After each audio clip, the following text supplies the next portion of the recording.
여러분 안녕히 주무셨습니까? 참 좋은 아침입니다. 오늘 3월 19일 화요일 말씀으로 드리는 오늘의 본지 함께 합니다. 에스겔서 18장 32절까지 기록되어 있지만 우리는 1절부터 4절까지만 같이 읽습니다. 시작. 또 여호와의 말씀이 내게 임하여 이르시되 너희가 이스라엘 땅에 관한 속담에 이르기를 아버지가 신 포도를 먹었으므로 그의 아들의 이가 시다고 함은 어찌 됨이냐. 주 여호와의 말씀이니라. 내가 나의 삶을 두고 맹세하노니 너희가 이스라엘 가운데서 다시는 이 속담을 쓰지 못하게 되리라. 모든 영혼이 다 내게 속한지라. 아버지의 영혼이 내게 속함같이 그의 아들의 영혼도 내게 속하였나니 범죄하는 그 영혼은 죽으리라. 여러분 오늘 4절까지 말씀의 내용을 아시겠죠? 죄의 값은 당사자 몫이다. 또 좀 달리 말하면 구원은 오직 개인별로 이루어지는 것이다. 이런 취지의 말씀입니다.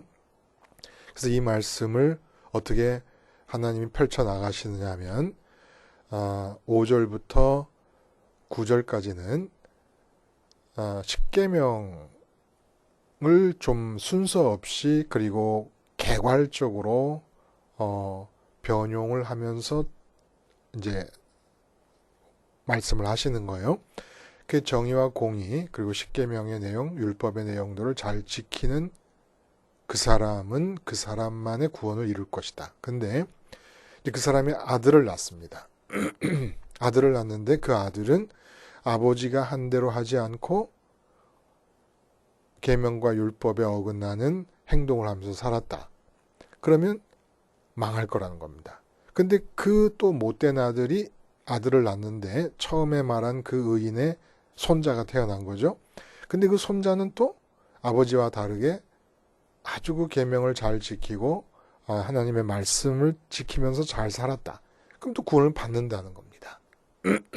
이렇게 말씀을 하시면서 회개를 촉구한 내용이 기록되어 있는데 오늘 이 말씀을 우리가 함께 나눌 때 제목을 이렇게 정해봅니다. 하나님처럼 억울해하자. 하나님처럼 억울해하자. 말씀의 제목이에요. 오늘 본문은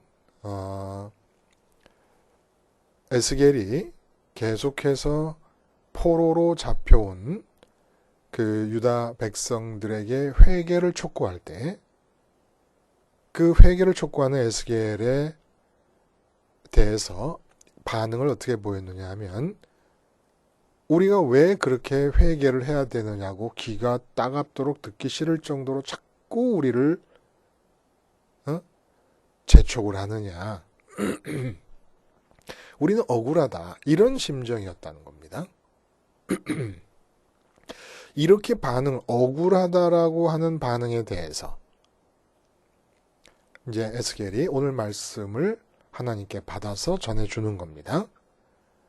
여러분, 육체의 고통 중에서 가장 심한 것이 몸이 불에 타서 죽는 고통이라고 그러잖아요. 그러면 마음에서 느낄 수 있는 가장 큰 고통은 무엇일까요? 역시 마음이 불에 타는 그런 고통입니다. 이 마음이 불에 타는 것 같은 감정의 가장 대표적인 것이 바로 억울함이에요. 억울함. 아무 잘못 없이 아무런 책임이 없이 부당한 손해나 상실이나 불이익을 당하는 경우, 아니면 정당한 대가나 명분 없이 내가 이룬 성취나 업적을 도둑질 당하는 경우, 예를 들면 요셉이 보디발의 간교한 아내의 거짓 고발로 인해서 강간 미수범으로 누명을 쓰고 옥에 갇히지 않습니까? 이런 경우. 그리고 아무 죄 없이 아무런 책임 없이 살인죄를 뒤집어쓰고 20년 감옥살이 끝에 무죄가 밝혀졌다. 뭐 이런 거 뉴스에서도 보고 드라마에서도 보고 영화에서도 보고 또 아무 이유도 없이 우리나라에는 특히 많았어요. 공안 검사들에 의해서 공산당으로 몰려서 실제로 공산당과 아무 관계도 없는 단지 일본 유학생들이었는데 그걸 공산당으로 몰아서 10년이 넘도록 감옥살이를 하다가 풀려나는 바람에 가정은 가정대로 풍비박산이 나고 나머지 생애 자체가 완전히 파괴돼 버린 그런 경우, 어떻게 억울함을 달래줄 수가 있겠습니까? 5.18 사태 때 밖에서 날라 들어온 총에 맞아서 내 아들과 딸이 내 집안 안방에서 놀고 있다가 그 총 맞아 죽었을 때, 억울함이 없는 나라가 선진국이고 좋은 나라입니다. 그러나 정말 억울하게도 억울함이 없는 곳은 세상에 존재하지 않습니다. 당연히 정도의 차이는 분명히 있죠. 그래서 반드시 대한민국은 억울함의 빈도수가 점점 줄어드는 나라로 만들어 가야만 됩니다. 이 억울함의 더 크고 우선적인 문제는 억울한 일을 당한 것 자체가 너무 억울한 것인데 그 일에 대해 억울해하면은 내 마음이 불에 타 죽는 고통을 당하고 있는 동안에 결코 어떤 생산적이고 창의적이고 기쁘고 행복한 순간도 맞이할 수가 없다는 거예요. 이게 또 그러니까 어떤 상황에 대해서 억울해하게 되면은 결코 행복해질 수 없고 생산적이고 창의적일 수 없다는 또 다른 억울함을 보너스로 받아들여야 됩니다. 근데 이렇게 억울함이라는 것이 이런 패단을 내게 끼친다는 걸 이론적으로 안다고 해서 억울한 일을 당했을 때 억울해하지 않을 수가 있겠습니까?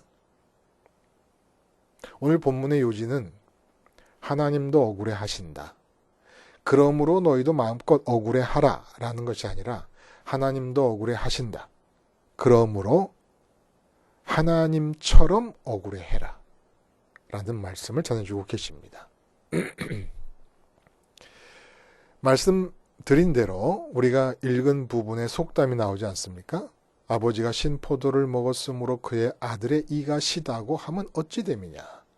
그건 있을 수가 없다는 거예요. 아버지가 신포도를 먹었으면 아버지 이가 시지 왜 아들의 이가 시겠습니까?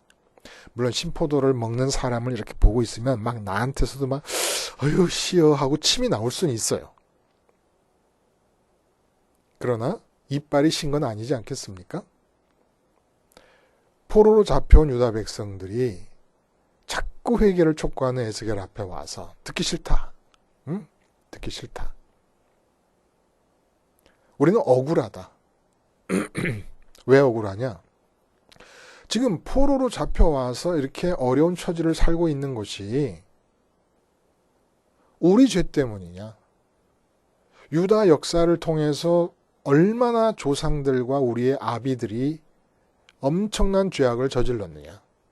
그 죄악의 결과로 우리가 이렇게 포로로 잡혀와서 우리나라에서 살지도 못하고 이방 나라에 와서 이러고 머물고 있는데 우리 보고 자꾸 회개를 하라 그러니까 응? 정말 나 이거 성질 나 죽겠다. 내가 뭘 그렇게 잘못했냐. 되드는 겁니다. 응? 아버지의 죄 때문에 내가 당하고 있지 않냐. 아버지가 신포도를 먹은 바람에 내 이빨이 신 건데 왜 신포도를 나한테 먹었느냐 하시면 내가 뭐라고 답을 하겠습니까? 응?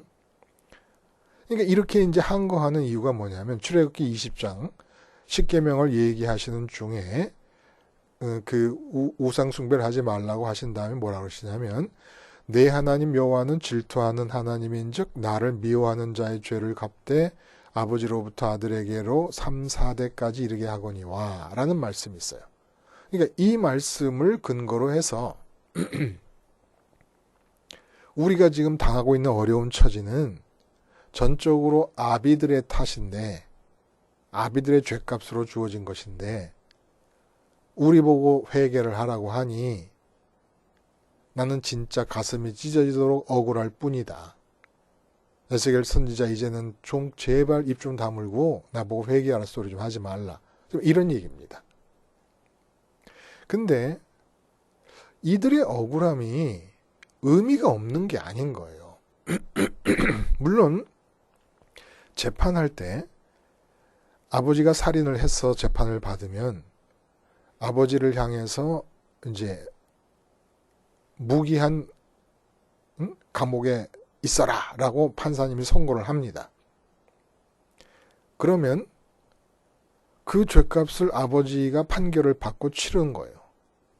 그러나 온 동네 사람, 온 친지, 온 지인들이 다, 그리고 뉴스를 통해서 발표되고 이렇게 되면은 그 집안이 살인자의 집안이라는 걸 알게 돼버립니다. 그러니까 자식이 취직도 못한다든지 이런 일이 생기는 거예요. 분명히 유다 나라를 망하게 할 때 당시 20세 이하의 청소년들의 입장에서 보자면 그 유다 나라를 망하게 하신 것은 앞에 있는 조상과 아비들의 죄 때문에 망하게 하신 겁니다.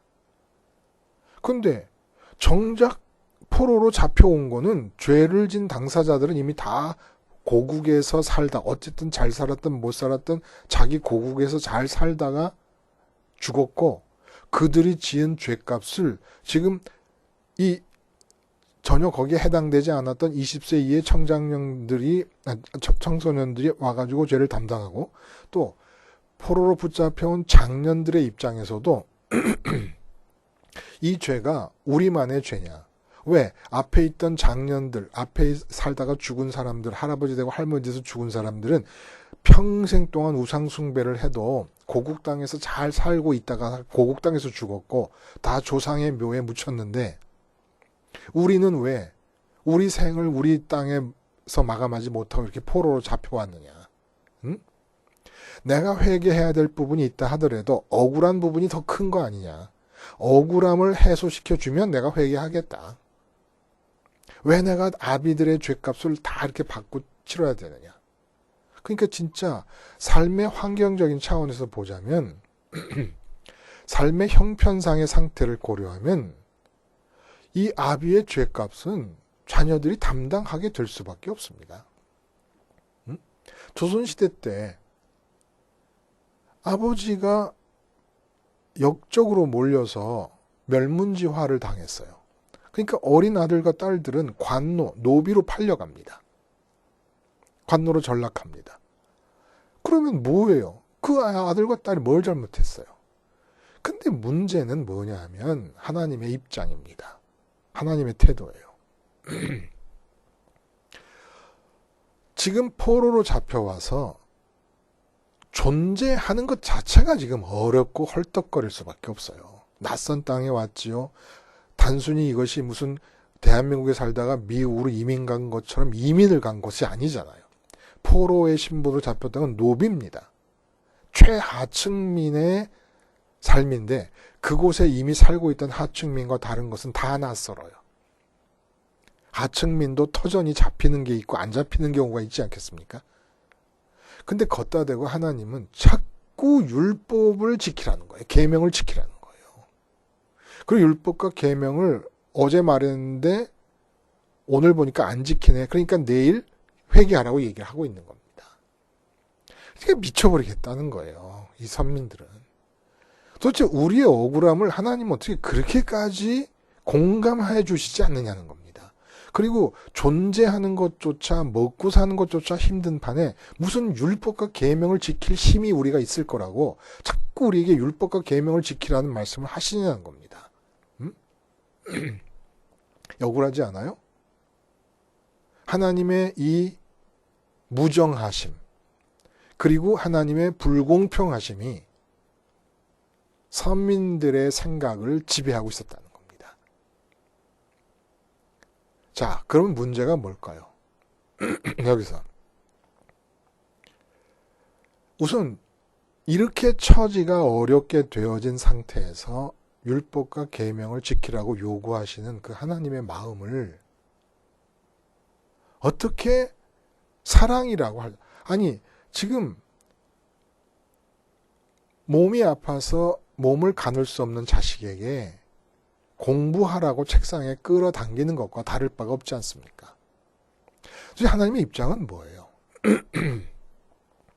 환경적 어려움이 자신들의 잘못 때문이 아니라 아비와 조상들의 잘못 때문이고 그렇기에 무조건 회개하라는 에스겔의 촉구는 참으로 억울하기 그지없다는 입장에 대해서 하나님은 좁쌀할 만큼도 공감하거나 인정하거나 동조하지 않으신다는 겁니다.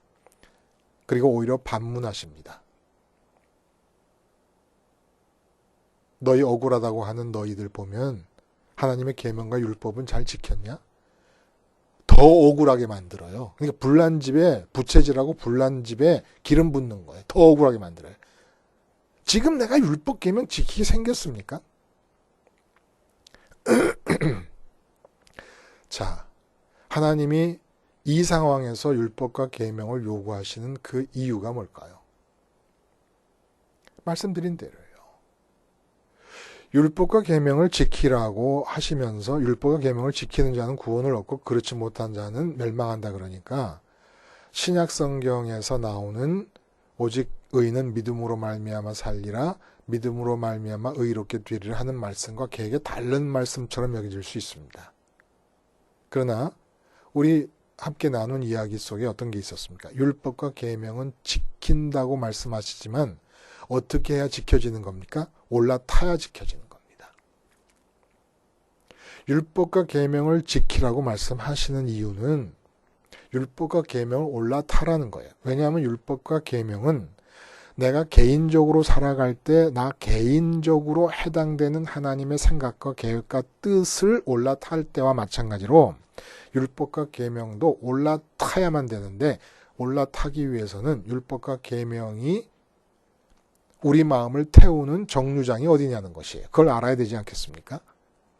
율법과 계명은 천국발 이 땅행 열차와도 같은 것입니다.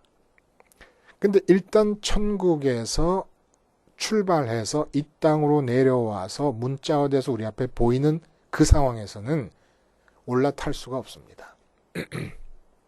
문자로 보이는 율법과 계명은 지금 내 눈앞에 달리고 있는 기차와 마찬가지예요. 그럼 이제 눈앞에 달리는 기차는 놓쳤어요? 그러면 어떻게 해야 됩니까? 우리 마음이 그 율법과 계명이라는 기차가 출발하는 하늘로 올라가야 됩니다. 근데 포로로 잡혀온 바벨론에서 잡혀온 선민들에게 말씀을 전하게 하시기 위해 에스겔을 부를 때 처음으로 하나님이 에스겔에게 하신 역사가 천국을 보여주시는 거였고 천국의 보호자에 앉으신 하나님 아버지를 보여주시는 거였습니다. 그리고 말씀을 전하라고 하는 거예요. 그러니까 바벨론으로 포로로 잡혀왔어도 율법과 계명을 지키는 게 가능한데 어떻게 지킬 수 있느냐? 마음이 하늘로 올라오라는 겁니다. 그건 바벨론에서나 유다 땅에서나 하늘로 마음이 올라가는 것은 동일하다는 거예요. 하늘은 존재하니까. 그렇게 올라와서 율법을 올라타고 계명을 올라타라는 겁니다.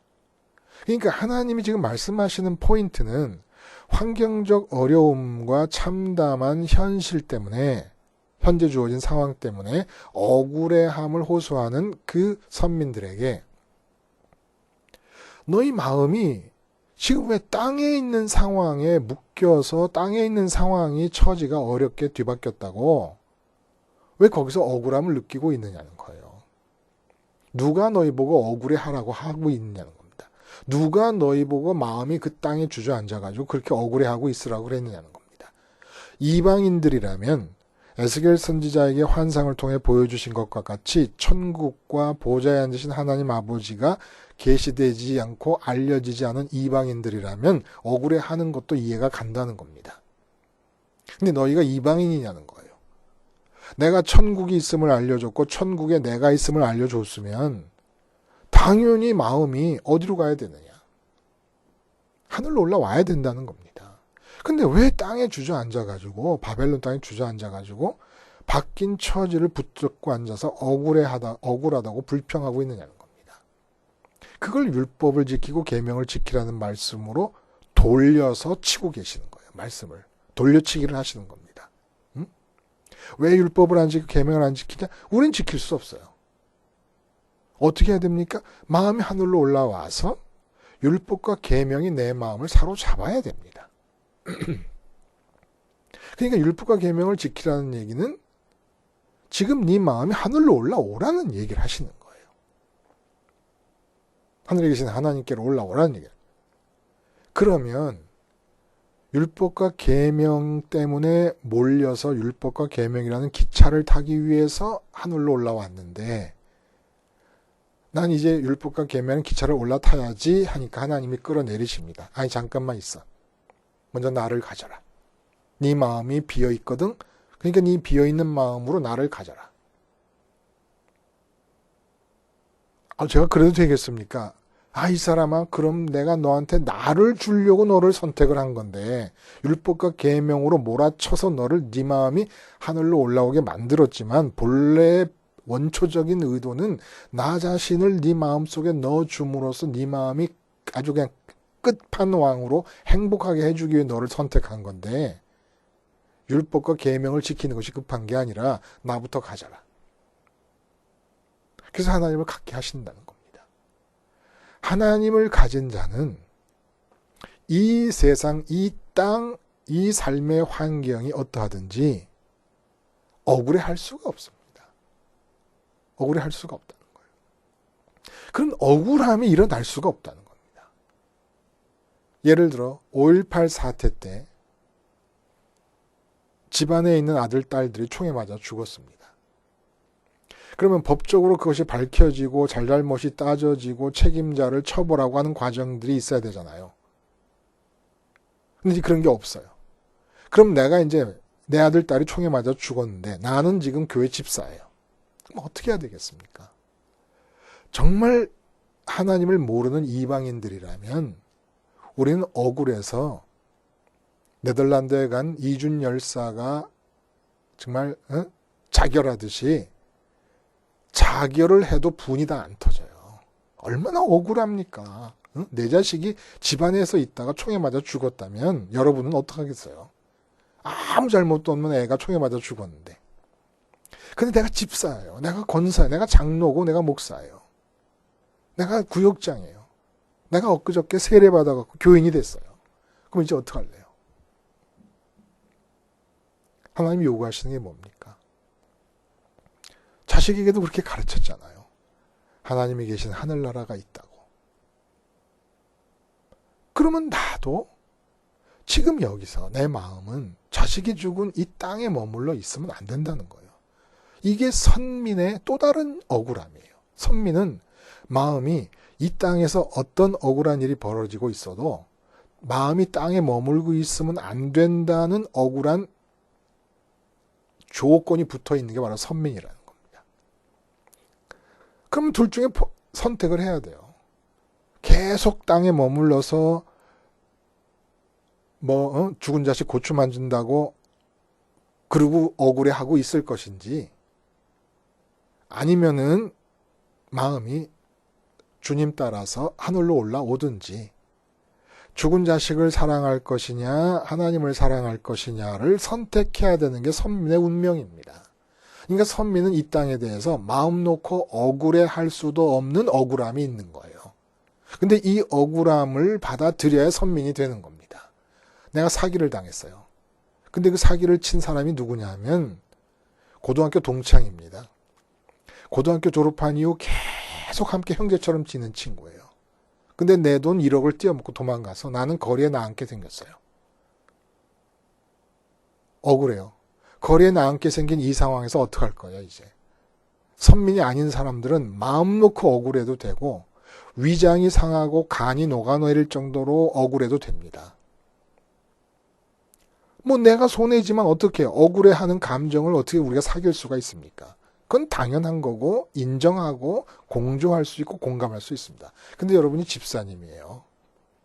천국을 계시해 주셨고 천국에 하나님 아버지가 보좌에 앉아 계심을 알려주신 바로 당사자인 선민입니다. 이제 어떻게 하실 거예요? 또 하나의 억울함을 겪어야 돼요. 사기를 당한 그 억울함을 억울해할 수 없는 억울함을 또 겪어야 된다는 겁니다. 이게 선민이라는 거예요. 이방인과 똑같으면 어떡할 거예요? 이방인과 다른 건 거기에 있는 게 아니라 억울해하면서 그 도망간 사기꾼을 잡기 위해 기도했더니 하나님께서 저기 어디 부산 광복동에서 지금 술 마시고 있다더라. 계시를 받아가지고 가가지고 잡는 거, 이게 선민입니까? 아니라는 거예요. 그런 선민됨은 존재하지 않습니다. 하나님 바라시는 게 뭐예요? 하나님 보고, 십자가 보고, 억울한 상황에 대해서 죽고 천국으로 마음은 올라오라는 겁니다. 일단. 그 나머지 억울한 상황에 대해서 세상적인 법적 절차 이런 건 모든 걸 진행하기 전에 우선 하늘로 올라오라는 겁니다. 그래서 율법과, 아니 지금 자기 자식이 총 맞아 죽고 내가 사기를 당해서 몇 억을 날리고 있는데 거기에 무슨 남의 것을 탐하지 말라. 이런 율법을 제공하면서 거짓말하지 말라. 지금 내가 거짓말 안 하는 게 문제냔 말이야. 내가 거짓말로 당했는데. 근데 율법으로 몰아치시는 거예요. 그 사정을 이해해 주시려고 하지 않고. 아, 안 됐다. 그건 나쁜 놈이다. 내가 잡아줄게. 이러시면 얼마나 좋습니까? 네 아들과 딸을 죽인 그 총 쏜 놈을 내가 기어코 쫓아가지고 다리 몽둥이를 분질러주고 말게. 이러면 얼마나 좋습니까? 근데 그 총 쏜 사람 어디서 잘 살고 있는지 못 살고 있는지 상관도 하지 말라는 거예요. 그리고 율법으로 몰아치시면서 마음을 하늘로 끌어올리십니다. 하나님이 다 보고 계시죠? 총 쏜 사람이 누군지, 사기친 사람이 지금 어디 가서 뭐 하고 있는지 다 보고 계세요. 도둑질한 사람이 지금 잘 먹고 잘 산다고 하지만 하나님이 다 알고 계세요. 근데 하나님의 관심은 이 땅에서 내 거 도둑질해 간 사람이 잘 먹고 잘 사는 것, 그게 대단한 게 아닌 것은 하늘로 올라오라는 거예요. 천국으로. 이 땅에서 잘 먹고 잘 사는 것은 쓰레기통에서 주워서, 왜 사람 배설물이라고 했으니까. 세상에서 사람들이 좋다고 하는 가치를 사도 바울이 배설물이라고 했으니까 그 말씀대로 적용하자면 이 세상에서 잘 먹고 잘 사는 것은 쓰레기통 뒤져가지고 먹고 사는 것과 똑같다는, 그리고 잘 먹고 잘 살았다고 배 두드리는 건 똑같은 거라는 겁니다. 하나님의 관점에서 보자면 지금 땅에서 잃은 건 잃은 게 아무것도 없다는 거예요. 왜냐하면 내가 하늘을 주려고 너를 선택했으니까. 하늘을 갖게 되고 하늘에 계시는 당신, 아버지 되시는 당신 자신을 갖게 될 경우에는 이 땅에서 나를 사기치고 나를 억누르고 나를 억울하게 해서 잘 먹고 잘 사는 것은 배설물을 입에 넣고 먹고 사는 것이지 잘 사는 게 아니라는 것이 하나님의 관점이라는 거예요. 우리는 그렇게 못 보더라도 하나님은 그렇게 보신다는 겁니다. 그래서 하나님이 안 그래도 어렵고 억울한 처지를 당하고 있는데 거기다 율법과 계명으로 몰아치시면서 마음을 땅에서부터 하늘로 올라오게 만드시는 겁니다. 포로로 잡혀와서 정말 어려운 처지에 살고 있는 그 삶의 형편을 붙잡고 억울해하고 있지 말고 내가 네 삶에 먹고 사는 문제도 해결 못하는 그런 너무너무 힘겨운 상황에 율법과 계명으로 때려 박아버릴 테니까 그걸 지키라고 촉구하고 있을 테니까 도저히 이 세상에선 존재할 수 없다고 생각하고 살 수 없다고 생각하고 마음이 하늘로 올라와라. 그러면 내가 너를 끼워안고 내가 너를 아들로 삼고 딸로 삼고 네가 나를 너의 소유로 삼아버리면 마음은 이 땅에서 내 거 훔쳐간 사람이 불쌍해지기 시작하고 내 아들, 딸 총으로 쏴서 죽인 그 사람이 누군지도 모르지만 손양원 목사님처럼 자기 아들 죽인 공산당들을 받아들이는 것처럼 그러는 상황까지도 갈 수 있다는 것을 제시해 주시는 겁니다. 그 사람 위해서 기도해 줄 수 있는 마음도 생겨요. 돌에 맞아 죽으면서 기도하지 않습니까? 저들의 죄를 용서해다. 그게 어떻게 가능해요? 하늘이 열려서 보고 있으니까, 스테반 집사님이. 그 돌에 맞아 죽는 상황에서 억울합니다, 억울합니다 노래를 부르면 분노만 치미는 거예요.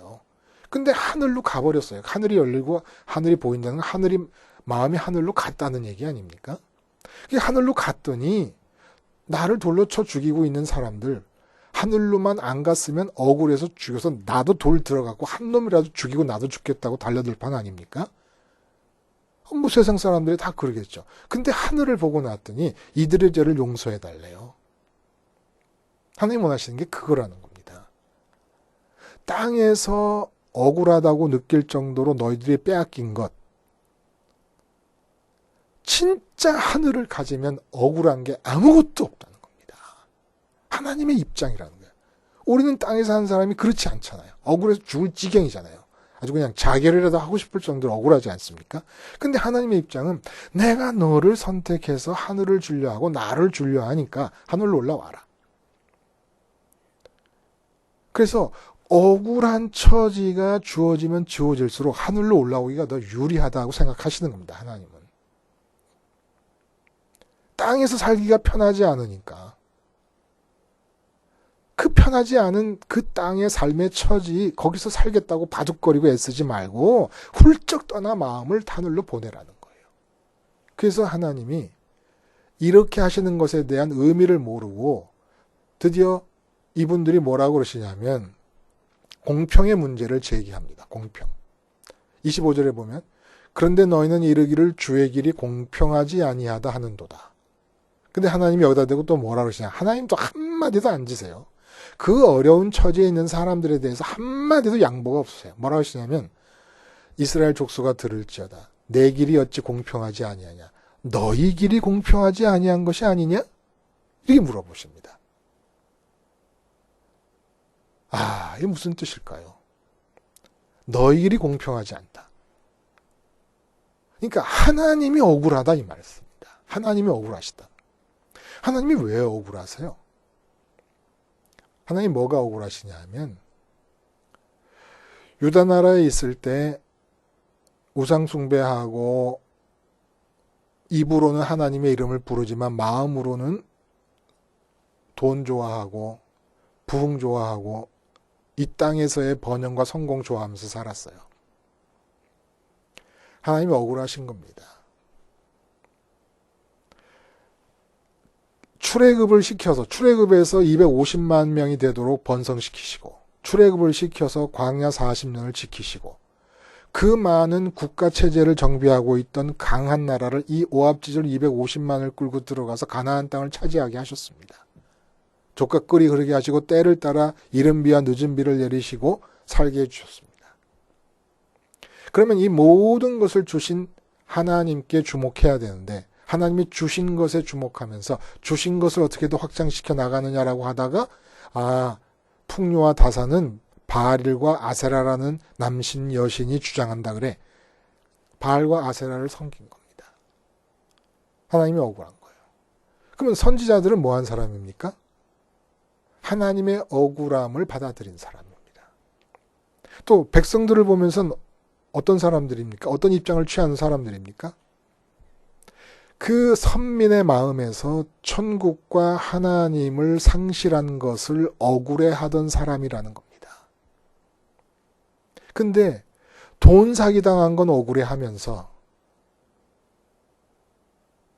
하나님 이런 걸 억울해하는 선민이 없는 거예요. 하나님 이런 걸. 내 이름을 인터넷에서 누가 더럽히고 욕했다고 억울하고 분통을 터져 하면서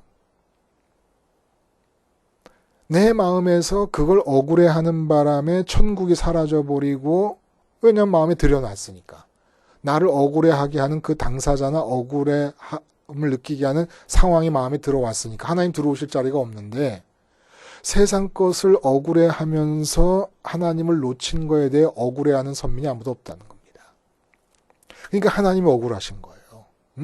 내가 어떻게 했는데 독생자를 십자가에서 죽이면서까지 마음이 이 하늘로 올라올 길을 만들어 놨는데도 십자가에서 세상에 대해 죽지를 않고 세상에 대해서 억울함을 느끼면서 하나님이 공평하지 않다는 헛소리만 하고 앉아 있으면서 그 마음에 하나님이 나를 갖겠다고 올라오려는 선민이 하나도 없다는 겁니다. 우리가 하나님 말고 이 마음이 사랑하는 내 아내를 담았다. 사랑하는 아내를 담고 바보처럼 희죽거리고 웃고 있는 남편의 모습은 하나님을 가장 억울하게 하는 모습입니다. 아시겠습니까? 우리가 그분이 집사님이고 장로님이고 목사님이라면 좋은 예배당 지었다고 좋아하고 희죽거리는 그 목사님 하나님은 마음이 불에 타는 고통을 느끼시는 거예요. 근데 우리는 뭐라 하면 하나님이 이 은혜를 주셨다 이렇게 생각합니다. 하나님의 은혜는 하나님 자신밖에 없어요. 예배당을 지은 것은 하나님이 내게 교인들에게 은혜를 주신 것이 아니라 하나님이 하나님의 일로서 하나님 스스로가 행하신 것입니다. 나한테 준 게 아니라. 내 자식이 건강하게 공부도 잘해서 서울대학을 들어갔어요. 아, 하나님 은혜 감사하다. 왜 감사해요, 그걸? 응?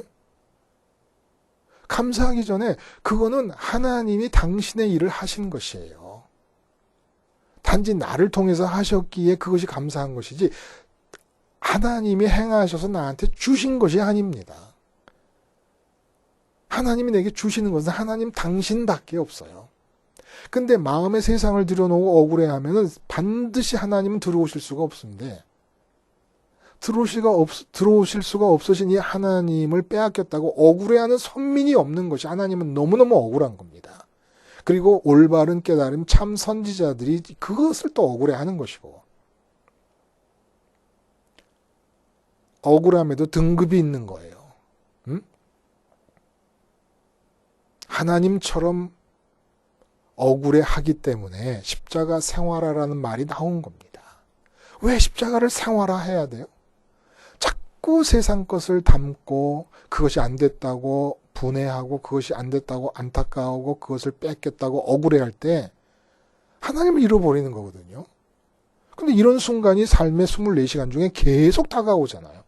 계속 다가오면서 나를 세상에 대해 억울하게 느끼고 세상에 대해 분통 터지게 느끼고 세상에 대해 부족하게 느끼면서 내 마음을 뺏어가는 바람에 하나님을 마음에 담지 못하게 하는 이런 억울한 상황이 24시간 살아있는 동안 계속된다 그러면 십자가를 생활화하지 않을 수가 있습니까?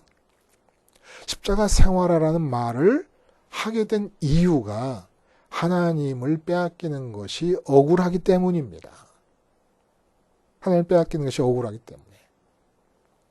이 억울함으로만 십자가를 붙잡을 수 있는 거예요. 내가 하나님을 빼앗기면, 그러니까 내 자식 눈에 넣어도 안 아프잖아요. 눈에 넣어도 안 아픈 그 자식이 마음에 들어와서 이쁘게 느껴지고 있는 그 순간, 이 순간, 너무나 행복한 순간, 너무나 감사한 순간 아닙니까? 이 행복하고 감사하고 기쁜 이 순간을 억울한 순간으로 느낄 수 있어야 십자가 생활화가 되는 것입니다. 꼭 자식 때문에 문제가 생길 때만 내가 자식을 담고 있구나라고 하는 것이 아니라 서울대학 들어간 자식을 마음에 담고 나는 기뻐요, 정말 기뻐요 이 노래할 때 이것이 하나님의 마음속에서는 가장 억울한 상태라는 것을. 왜 억울해요? 하나님이 자식을 줬어요. 그리고 자식이 서울대학 들어가도록 이끌어 주셨어요. 하나님이 행하신 거예요. 다 주셨는데 하나님이 행하신 그것 때문에 하나님을 마음으로 빼버렸으면서도 하나님께 감사하고 하나님이 좋은 분이라고 그러고 있어요. 하나님은 많은 것을 내 삶에서 행해 놓으시고서는 그것 때문에 하나님 자신이 우리 안에 들어오지 못하도록 하나님이 우리 마음을 빼앗기는 억울함을 당하시는 거예요. 그러니까 하나님이 행하시면 행하실수록 우리는 그거를 나에게 주셨다고 그러고 감사한다고 그러고 넙죽넙죽 받아들이면서 하나님을 점점 더 멀리하니까 하나님은 계속 억울해만 지시는 겁니다. 하나님 무엇을 행하실 수가 있겠습니까? 분명히 하십시다. 하나님이 주시려고 하는 건 하나님 당사자밖에 없으십니다. 하나님을 가지면 이 세상에서 갖고 싶은 게 없어집니다. 갖고 싶은 게 없으니까 억울한 것도 없는 거예요. 그러면 하나님이 행하십니다. 하나님이 행해 나가실 때 하나님이 행하신 것을 넙죽넙죽 받아들여 마음속에 또 담아버리면 또 하나님이 억울해 하십니다. 나도 억울한 거예요. 하나님을 뺏기니까. 하나님이 행하시는 것 때문에 내가 하나님을 뺏기는 것처럼 억울한 일이 어디 있어요. 이렇게 해서 억울함을 하나님의 억울함으로 할 수 있어야 된다는 겁니다. 그래야 하나님 뺏기는 것이 가장 큰 억울함이라는 걸 알고 십자가를 붙잡고 생활화할 수가 있기 때문에 십자가 생활화를 통해서 계속해서 이 땅에 매이고 이 땅에 끌려 내려오고 이 땅에 묶이는 내 마음이 십자가에서 죽고 부활하고 승천하신 주님 따라 하늘로 올라가는 일을 반복해서 끊임없이 되풀이할 때 이 땅은 진짜 세상적으로 억울한 일을 당했더라도 하나님께서 뜻이 있어서 풀어나가실 것입니다. 스테반 집사님이 억울하게 죽임을 당할 때 살기가 등등해서 스테반이 죽어 마땅하다고 소리치며 자기의 정당성을 붙잡고 있었던 사도 바울의 그 마음에 금이 가기 시작합니다. 어떻게 돌에 맞아 죽으면서 천사 같은 얼굴로 돌을 쳐 죽이는 자들을 용서하는 기도를 할 수 있을까? 심리학적으로 이미 사도 바울의 마음은 갈라졌다고 보는 겁니다. 성경 심리학자들은. 그렇게 된 바울이 로마를 뒤집어 놓고 로마 제국을 기독교 국가로 만드는 초석을 놓는 겁니다. 이 땅에서 억울해하지 말아야 하는 억울함. 이것이 선민의 특권이고 이게 은혜입니다. 우리는 마음을 어떤 억울한 땅의 상황에서도 십자가 붙잡고 박차고 하늘로 올라가서 하나님으로 채워져서 억울함이 말끔히 사라지는 아주 청아하고 유쾌한 상태를 회복하며 유지하며 살아가는 선민들이어야 됩니다. 기도하시겠습니다. 하나님 아버지, 억울함을 당하면 억울할 수밖에 없는 똑같은 이방인과 같은 체질의 사람들을 선택해 주셨사오니 이방인이 하지 못하는 십자가 생활화를 함으로써 이방인은 생각할 수도 없는 억울한 처지에서 항상 기쁨과 쉬지 않는 기도와 범사의 감사가 샘솟듯이 터져나오는 삶의 주인공들로 삼아 주시옵소서. 예수님의 이름으로 기도드리옵나이다. 아멘.